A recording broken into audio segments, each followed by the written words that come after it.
my name is Nico Murillo, and my Tesla actually died on me at 113,000 miles, believe it or not. And this is my story of the months preceding to the event of my Tesla actually dying on me, and I wanted to give you guys a backstory of what happened. This is Rover. She's a 2021 Tesla Model Y, and she now has 124,000 miles on her.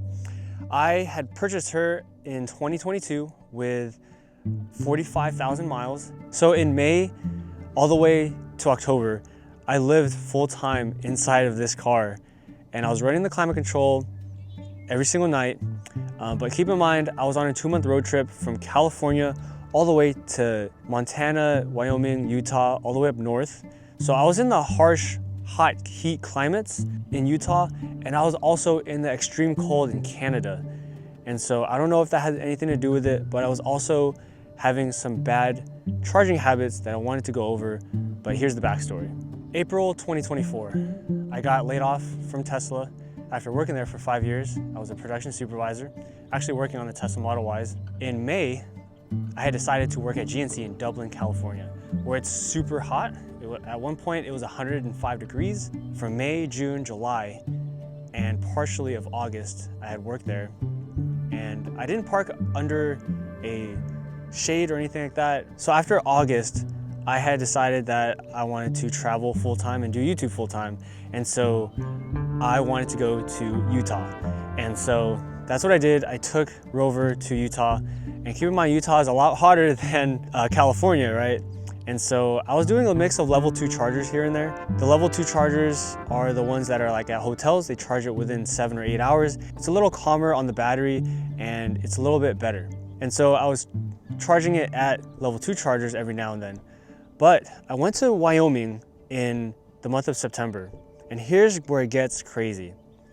In September, I found a free ChargePoint charger that was always free in a parking garage, and I could camp there every single night. And when you want free charging and when it's available to you, you're gonna use it up often. And so I made this huge mistake of charging my car, even when it was at 60% to 80% and frequently to 100%. This was in September. And so I thought it was fine just to charge it to 100%. Every now and then, that's what I thought. But I was actually doing it very often, which I think damaged the battery because that charger at the charge point was a fast level 3 charger, charging within 40 minutes all the way to 80 or 100%. But there is some conflicting data that we're gonna go over with supercharging versus level 2, which we'll go in later in the video. Okay, I just finished this, so this is a prop now. But I was charging at that ChargePoint charger with a CCS adapter, and it was a ChargePoint, so it wasn't Tesla certified, Tesla branded or whatever, right? I went to Montana, where I was charging it to a ChargePoint charger also, and that one was fine. It was a level 2 charger, slow charger, right? But then I go to Canada. I also find level 2 chargers there too as well. And so I'm in Canada, it's around 29 degrees at night, 27 degrees when you wake up. And so it went from very hot climates to very cold climates. And so after being in Canada for about 4 days, I had traveled to the state of Washington. And when I was in Washington on October 14th, I'll never forget it, my Tesla battery died on me. I was on my way to Mount Rainier, Washington in the mountains, and I got this message saying unable to charge on my Tesla. And I was kind of worried. And then I tried to charge it at a supercharger, and it just topped off to 36%, completely just said no more able to charge. And I plugged it out, plugged it back in, did a hard reset with the 2 thumbs on the thing, still wouldn't work. And luckily I was at 36%. And so I was just like, okay, I'll just take this to the service center, which was in Tacoma, Washington, right there. But if I was in the mountains, I would definitely had to get it towed, and I would have had to call service or whatever to get this thing to a service center. It was going from extreme hot to extreme cold up north and then to Washington. So I don't know if that had anything to do with it. Okay, so the first things first is Tesla battery warranties. Everything you gotta know about it, I'll put it here. But basically, my Tesla Model Y is a 2021 long range, and it falls under the 120,000 mile battery warranty. Now, if you buy this thing used like I did, you will get the warranty. I bought it from a dealer, and if you're in the market for a Tesla, you do get the warranty, at least in my case. If you buy the car, used from a different, dealer. I bought it from a dealer in like San Jose. Yeah, I bought her 45,000 miles. I had the warranty. It conked out at me 113,000 miles, right near the warranty, which is 120,000 miles. So I got pretty lucky that I got it replaced. And no, you can't damage the battery on purpose to get a new battery. It doesn't work that way. Okay, so I went to the Tesla service center in Washington, and this is what the technician told me when I had brought it in for service. He told me one of the bricks in your HV battery had a short, which was causing your charging issue. And he told me that there was nothing that I could do to prevent it. It just shorted out. And so I asked ChatGPT, I was like, what does that mean in layman's terms?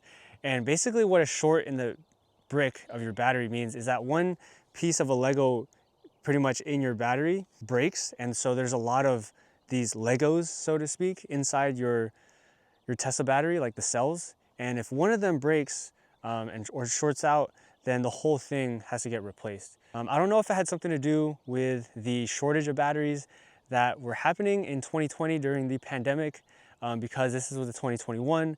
And I don't know if people were trying to rush to make these batteries and then just so happened to be a defective battery.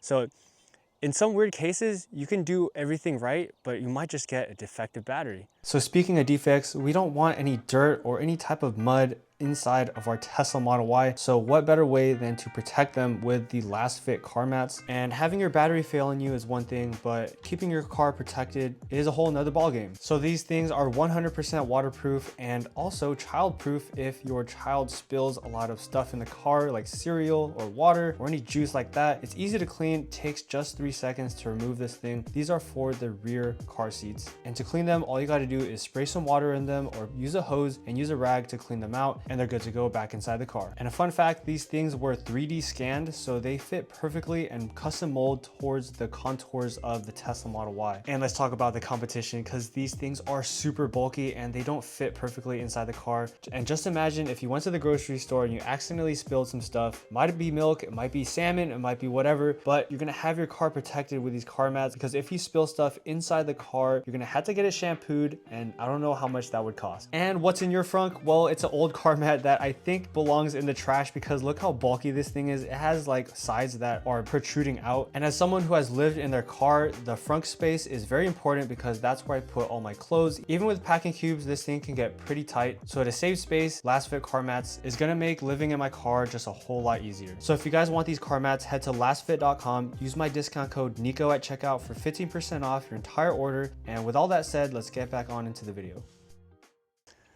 Okay, now you're probably wondering through your head, how long do Teslas actually last? Is this just an anomaly? Well, there was actually a person on YouTube, her name's Tesla Joy. She interviewed Lawrence on a YouTube video. I'll actually link the video in the description box. He had a Tesla Model 3, 2018, I think, and it lasted him till, well, he still has it, 155,000 miles, original battery pack. And get this, he uses superchargers daily because he lives in an apartment.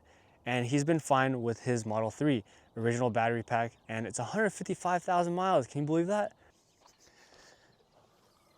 Okay, fellas, now we're gonna go into the types of levels, because there's levels to this thing of supercharging or charging in general. If you guys don't know, a level 1 charger is basically a charger that goes inside your 3-prong outlet inside your house.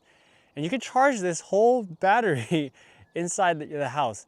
And that one is actually one of the slowest actually to charge your Tesla. It's a 3-prong outlet, takes 5 miles per hour, which is about 10 hours to charge, 50 miles of range. Now we got level 2 chargers, or the home chargers. It's like the bigger one, but it's 44 miles per hour. You get 6 hours, which will give you 264 miles of range. And that one is actually one of the best to do inside your home in order to charge this thing within a couple hours to get enough charge to go to your work or anything like that. And now there's level 3 chargers, which are all around the nation of the US, and pretty much it's the most common ones you see that charge your car within a couple of minutes. Superchargers are the DC chargers, which is 1 to 3 miles per minute, which will charge your car in about 20 minutes, right? It's the most convenient one if you're on road trips. I highly suggest that you kind of avoid these as best as you can, but with all that said, there was a guy doing it every single day and he was fine. So I don't know, the data is very conflicting here between using superchargers and using home level 2 chargers or level 1. And because of that data, I'm gonna give you guys a little bit of some research. So we pondered the question, is supercharging bad for your Tesla? Yes or no? So I found an article that said Tesla batteries don't damage due to fast charging. So let's see. Article goes on to say that Tesla batteries don't get damaged due to fast charging, which was previously mentioned as one of the concerns. The data was obtained by a study of thousands of Model 3s and Ys in the US. And so they studied about 12,500 Tesla vehicles in the US, and the results show that no statistical significant difference in range degradation between Teslas that fast charge more than 90% of the time and those that fast charge than less than 10% of the time. But there is some data that backs up the claim that level 3 supercharging speeds up battery degradation. Researchers from the Technical University of Munich support this claim through the research that supports a correlation between voltage, state of charge, and temperature. The level 1 and 2 chargers used multiple times per week did not accelerate battery degradation, while level 3 DC fast charging did accelerate battery degradation. So with all that being said, in my experience, using low voltage, slower home charging for the majority of your charging will probably benefit you in the long run when it comes to optimizing your battery health. Okay, so we're gonna give you 6 tips to make your battery last longer and avoid battery degradation, or the worst case, having your Tesla battery die on you. So number 1, you wanna charge your car from 20 to 80% and keep it within that range. You don't wanna make your Tesla battery go too low too often. Now I say too often in bold, right? So going below 20% is okay occasionally, but don't do it all the time. So when you're going to a supercharger and you're below 20%, occasionally you're fine.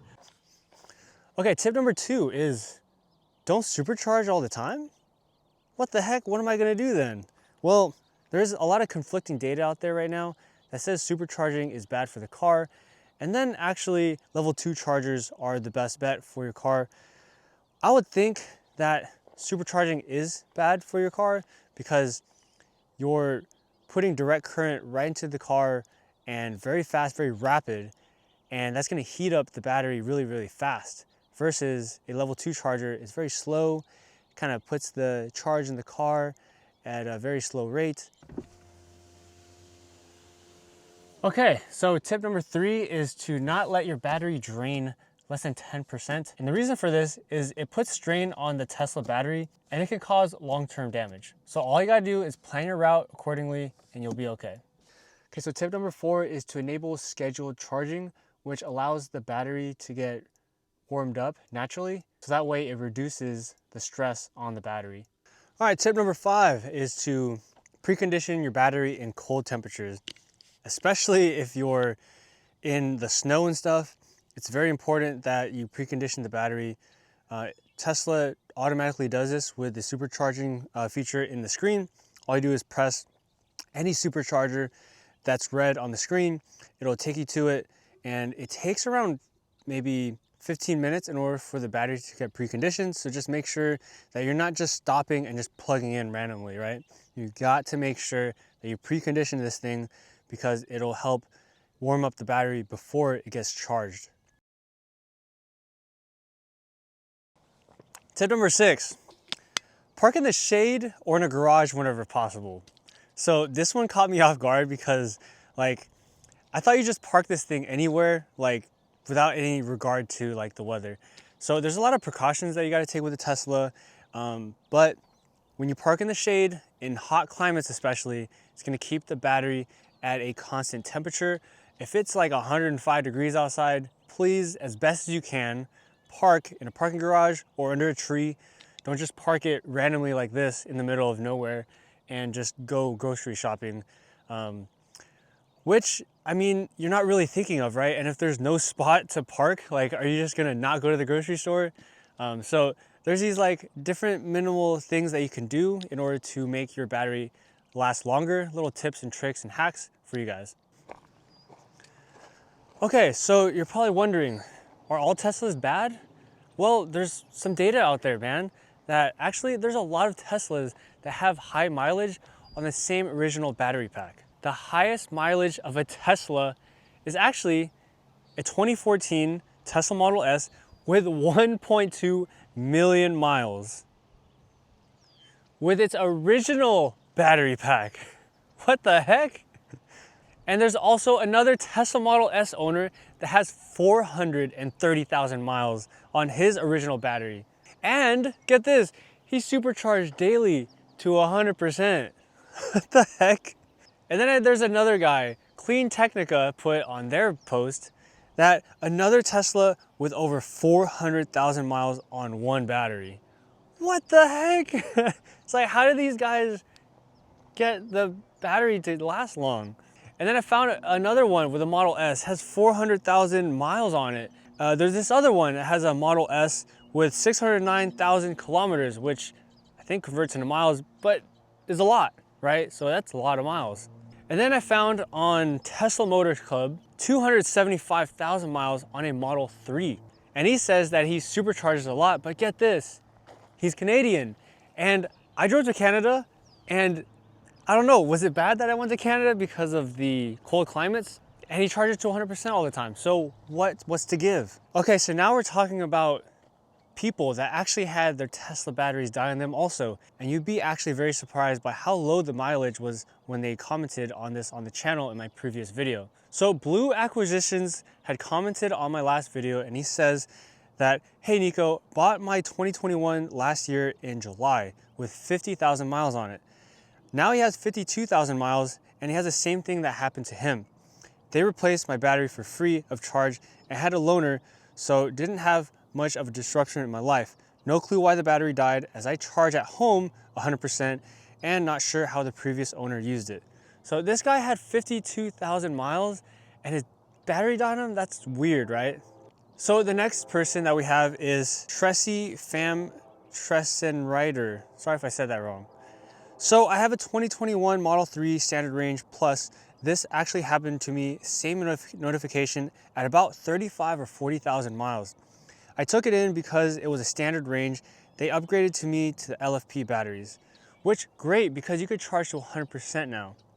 But isn't that very odd, right? It's 2021 and it's under the warranty, but he still had to get the battery replaced. Now we have the next person, 92Tube88. I've replaced my 2 HV batteries on my Model Y within 85,000 miles and both failed. Not sure how rare it truly is. I like my Tesla, but I've never had to replace a gas tank or an engine in any of the ICE cars I've had. So very unfortunate. Sorry about that, man. But I'm actually finding this a very common thing. But I do like my Tesla. I love it and I will keep it always.